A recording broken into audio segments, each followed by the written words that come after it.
Deməli, ikinci saat məsələsinə baxaq. Saatın dəqiqə əqrəbi hər 3 saatda 30 saniyə irəli qaçır. Əgər hər 3 saatda 30 saniyə irəli qaçırsa, biz birinci tapmalıyıq ki, görək bu bir gün də nə qədər irəli qaçır.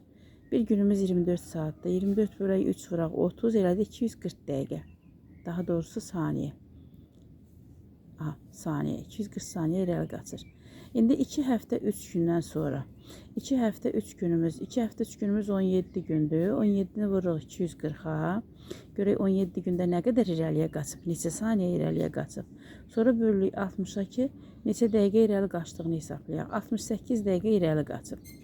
Bizim xarab saat 13:21-i göstərir. Deməli, bu irəli qaçmış saatdır. Əslində saat neçə olmalıdır? 68 dəqiqə geri getmək lazımdır. 68 dəqiqəmiz də nə qədərdir? 1 saat 8 dəqiqə. Yəni bunu 01:08 də yazmaq olardı. Elə daha doğru olardı. 13:21-dən 1 saat 8 dəqiqəni çıxırıq. Qalır 12:13. Deməli, burada doğru cavabımız olur C variantı.